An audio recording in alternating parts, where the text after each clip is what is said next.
Olá, eu sou o pastor Arlênio Machado e essa é a classe Propósitos. Por favor, abra a sua apostila na quarta semana, na quarta lição chamada Criado para ser semelhante a Jesus.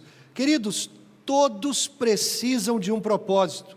E é por isso que nós estamos investindo tempo para examinar os propósitos de Deus para a sua vida. Na primeira semana, nós fomos desafiados a entrar nessa jornada. E aí, na segunda semana, nós vimos que fomos planejados para o prazer de Deus. Seu primeiro propósito na vida é amar e conhecer Deus. Como isso se chama? Adoração. Na semana seguinte, nós falamos sobre como você foi formado para pertencer à família de Deus. O Senhor quer que você aprenda a amar outras pessoas e se junte à família de Deus. A Bíblia chama isso de comunhão.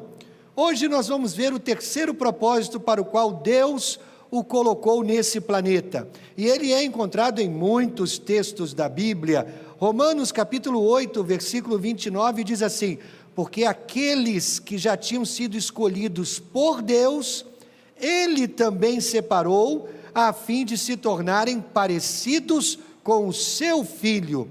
O terceiro propósito fala do plano que Deus sempre teve com relação a você, que é torná-lo semelhante a Jesus.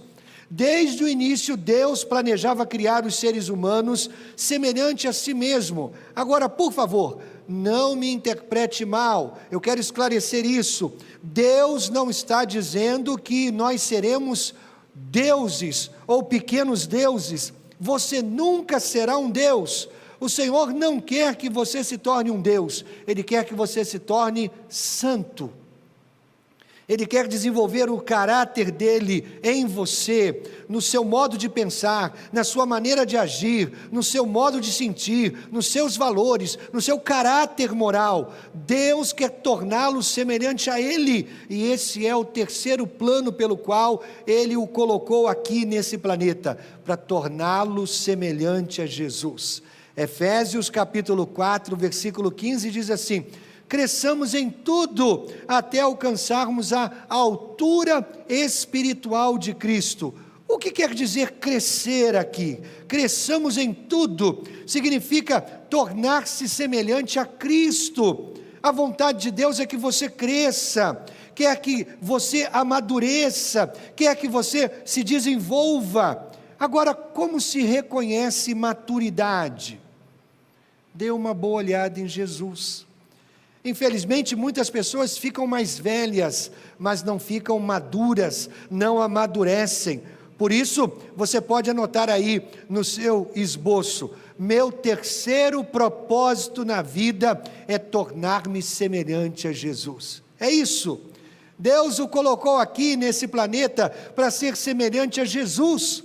Ele nos deu um modelo, o melhor modelo do que deseja que sejamos quando crescermos. Agora, claro, isso não acontece da noite para o dia, não é de repente, zap, e você instantaneamente ficou como Jesus. É um processo, e é chamado de discipulado. Algumas vezes em nossa igreja nós chamamos de edificação, leva uma vida inteira, é um processo. Durante o restante de sua vida, Deus vai formar em seu caráter as qualidades de Jesus.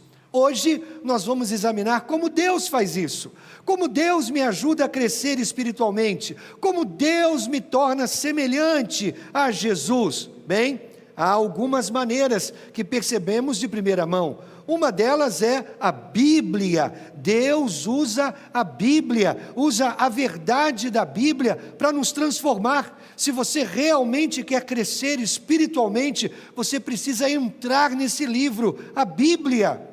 Outra coisa que Deus usa, o seu povo.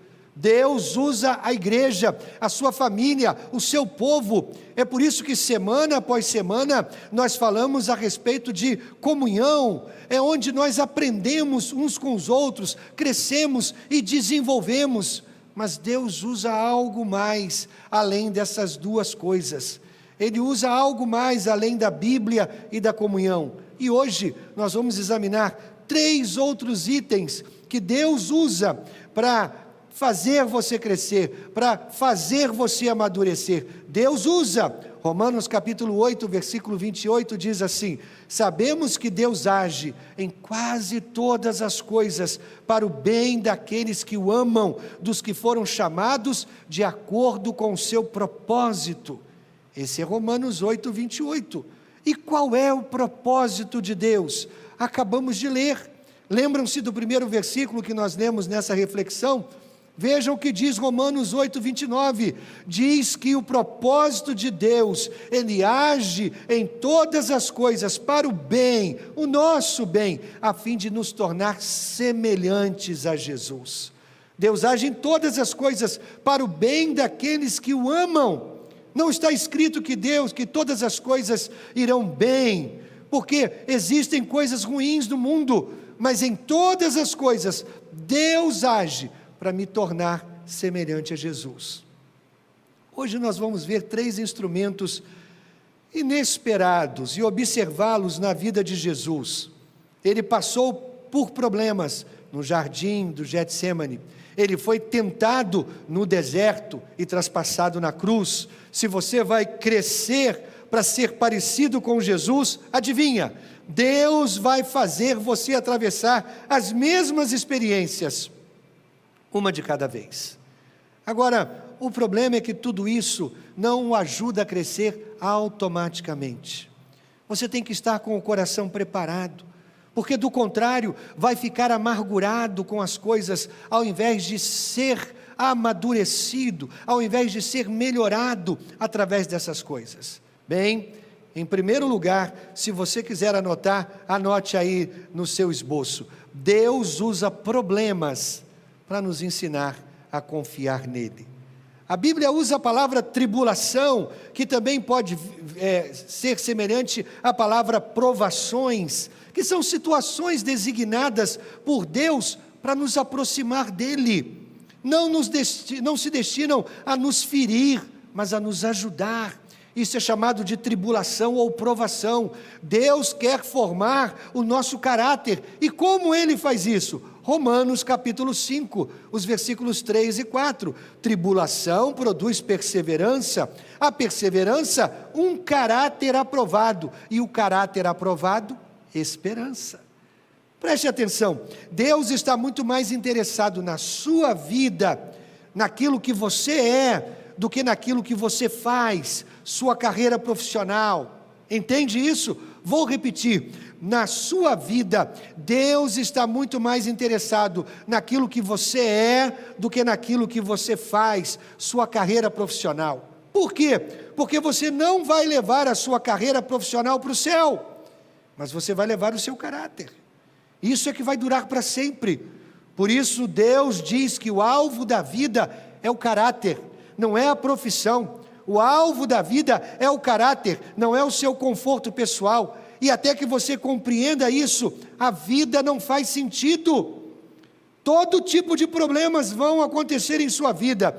Tribulações, dificuldades, provações. E você vai ficar perguntando, por que, Senhor? Por que isso está acontecendo comigo? Como se a sua vida devesse ser somente agradável. Mas não é assim, querido. O alvo da vida não é conforto. Isso aqui não é o céu. Um dia nós estaremos num lugar sem problemas, sem provações. Não vai ser bom demais quando lá estivermos? Vamos passar milhões e bilhões de anos lá. Isso se chama céu. E se você continuar pensando em ter o céu na terra, querido, você vai ficar muito desapontado, porque este não é um lugar de conforto. A terra não é um lugar de conforto. Esse é um lugar de desenvolvimento de caráter. Problemas produzem paciência, paciência produz caráter, caráter produz esperança. Você deveria anotar isso. Todo problema tem um propósito, todo problema. Não interessa quem o causou, alguém por aí ou o diabo, não interessa. Todo problema tem um propósito. E qual é? tornar-me semelhante a Jesus, edificar o meu caráter. Você sabe que Jesus passou por muitos problemas e provações na vida, você sabe, mas o maior deles foi na véspera da sua crucificação. Ele já sabia o que ia ter que enfrentar no dia seguinte. A intensidade desse tumulto no coração de Jesus era enorme, e a grande questão seria: ele iria confiar em Deus? Ele iria confiar em Deus? Ele iria confiar que Deus saberia o que era melhor para a sua vida, mesmo que isso significasse morte? Você entende? Isso era o que o perturbava. Então veja, ele foi a um lugar chamado Getsemane, ele leva os seus discípulos com ele, e debaixo de um enorme estresse, de uma enorme pressão, por ter que carregar o peso do mundo, ele pediu que seus discípulos ficassem com ele, enquanto ele orava. Marcos, capítulo 14, o versículo 32. Jesus e seus discípulos foram a um lugar chamado Getsemane, e Jesus lhes disse: sentem-se aqui, enquanto eu vou orar. Reparem, queridos, que mesmo Jesus precisava de amigos quando estava atravessando dificuldades. É por isso que você precisa estar em uma célula, ter comunhão, desenvolver amizade. Não se espera que ninguém atravesse problemas da vida sozinho. Mesmo Jesus precisava de amigos. Ele disse: por favor, rapazes, venham cá, somente fiquem comigo enquanto eu vou orar. Queridos, o estresse, a angústia caíram sobre Jesus, e aí no versículo 34 ele diz: a tristeza que estou sentindo é tão grande que é capaz de me matar, fiquem aqui vigiando. Aqui está o maior problema que Jesus ia enfrentar, e ele diz: eu estou quase morto quando penso no que vai acontecer amanhã, no que eu tenho que atravessar, isso é esmagador sobre mim. Alguém pode dizer: pastor, eu conheço esse sentimento de quando eu acho que não vou aguentar até o fim. Então veja como Jesus reage aos problemas no próximo versículo, o versículo 36 de Marcos 14. Pai, meu Pai, tu podes fazer todas as coisas, afasta de mim esse cálice de sofrimento, porém não seja feito o que eu quero, mas o que tu queres. Agora, se vocês vão se tornar semelhantes a Jesus, essa é a primeira lição que vocês precisam aprender. Quando atravessarem por um problema, não há nada de errado em dizer para Deus que você não está gostando daquilo. Deus, quero que o Senhor me livre disso. Deus, eu sei que é possível para o Senhor mudar essa situação. A propósito, Jesus disse: eu sei que tudo é possível, mas se isto é o melhor para mim, que seja feita a tua vontade. Jesus se entregou ao plano de Deus: faça o que cumprir o teu propósito em minha vida. Era isso que Jesus escolheu. Bem, aqui está o primeiro ponto. Se você vai se tornar semelhante a Jesus, você precisa aprender a confiar em Deus completamente. Mesmo quando as coisas parecem terríveis, tudo desmoronando ao redor. Eu não entendo, eu estou morrendo, eu estou afundando, eu estou debaixo de muitas águas. Querido, o verdadeiro teste da sua fé: como você continua com Deus quando todas as coisas não vão bem? Esse é o grande teste. Quando tudo dá errado e você não sente a presença de Deus, o que você vai fazer?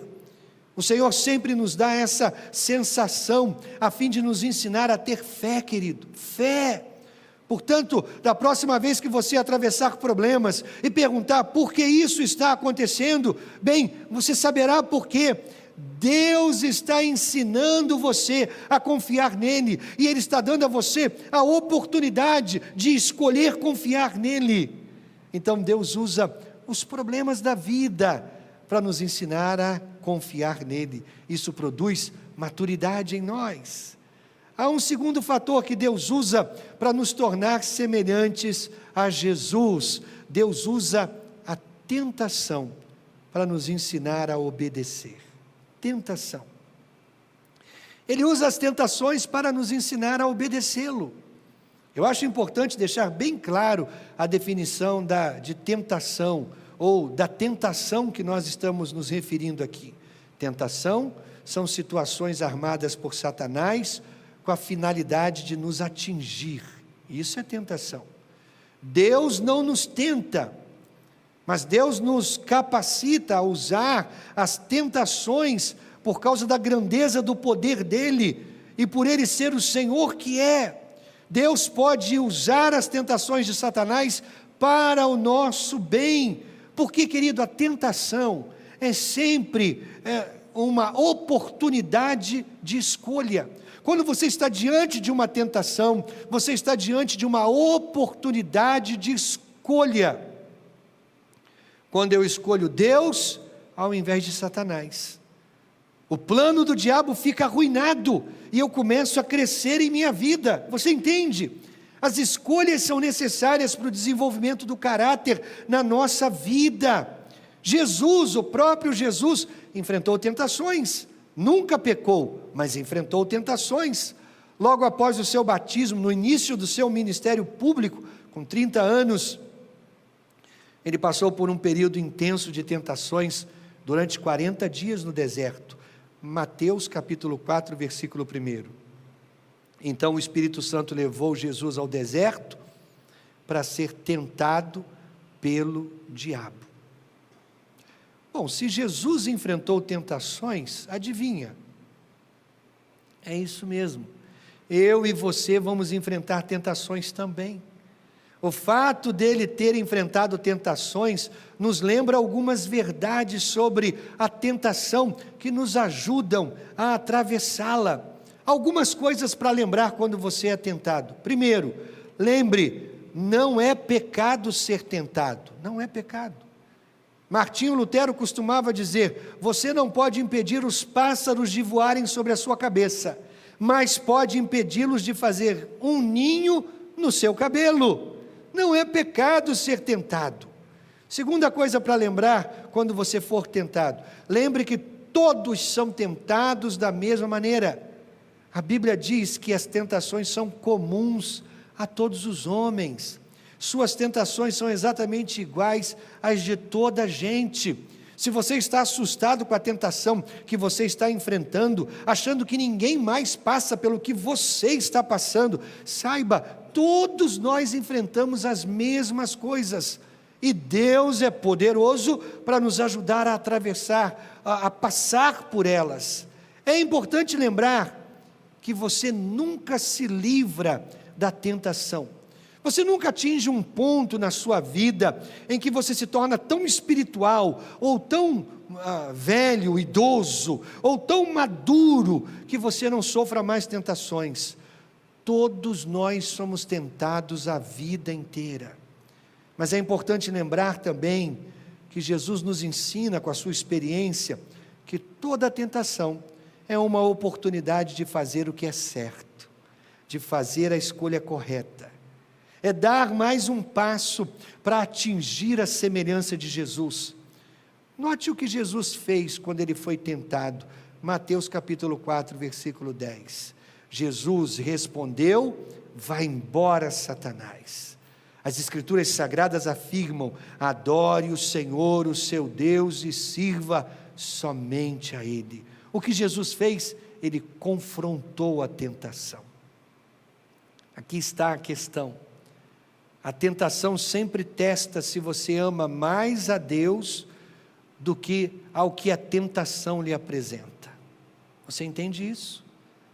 A tentação sempre testa você, se você ama mais a Deus ou você ama mais aquilo que a tentação lhe oferece. Isso é o que acontece quando você é tentado. É sempre um teste sobre o que você mais ama na vida. Mas aqui está a questão: que tentações você está enfrentando agora?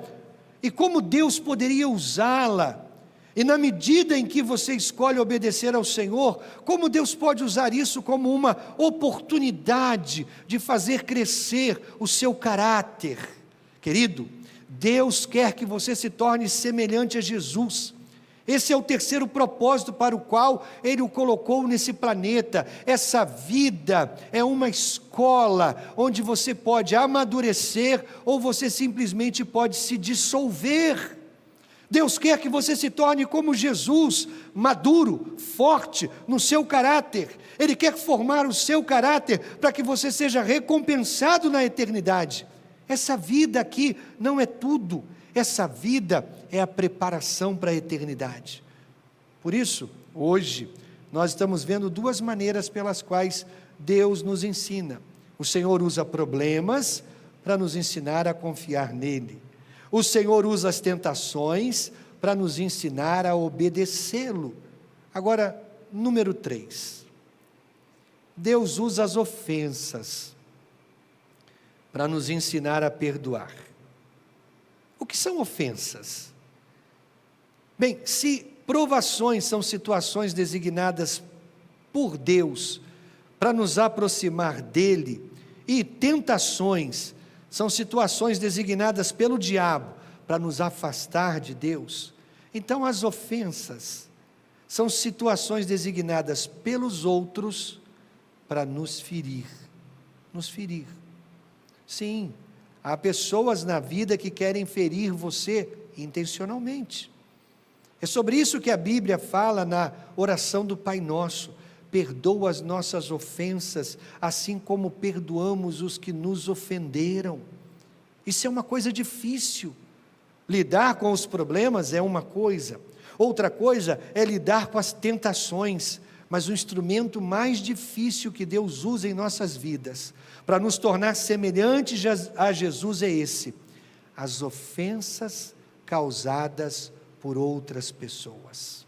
Isso é tão difícil. Lutar com as feridas feitas pelos outros, sem retaliação, é sem dúvida alguma o passo mais difícil e importante no crescimento, nesse processo de crescimento até a semelhança de Jesus. Porque, queridos, frequentemente isso vai incluir desentendimento, críticas, julgamentos, machucados físicos, verbais, emocionais, até abusos. Eu quero deixar bem claro, isso tudo não é bom, são coisas malignas. Deus não é o autor do mal, Deus não causa essas coisas, Deus odeia o pecado, mas não protegeu nem o seu próprio filho dessas coisas. O próprio Jesus foi mal interpretado, ferido, abusado, julgado. Por isso, o que faz você pensar que você não será também atingido por essas coisas? Veja, na cruz, Jesus não apenas carregou os nossos pecados, na cruz, Jesus suportou um enorme abuso das pessoas que estavam lá. Mateus capítulo 27, os versículos 39, 41, 44, veja o que eles dizem: os que passavam por ali caçoavam dele, balançavam a cabeça e o insultavam. Os chefes dos sacerdotes, os professores da lei, os líderes judeus também caçoavam dele. E até os ladrões que foram crucificados com Jesus também o insultavam. E qual foi a reação de Jesus diante de todos esses insultos? Qual foi a sua reação? Veja o versículo seguinte, Lucas 23, 34. Então Jesus disse: Pai, perdoa essa gente, eles não sabem o que estão fazendo. Em 1 Pedro capítulo 2, o versículo 23, nós temos: quando foi insultado, não respondeu com insultos, quando sofreu, não ameaçou, mas pôs a sua esperança em Deus, o justo juiz. O que Jesus fazia? Como reagia às ofensas? Ele cedia os seus direitos, ele absorvia a dor, ele superava o sofrimento, ele respondia ao mal com o bem. Foi assim que Jesus reagiu. Agora, querido, se você quer crescer espiritualmente, tornar-se semelhante a Jesus, você vai precisar aprender a fazer as mesmas coisas, A verdade, querido, é que na vida você vai ser atingido com muita frequência.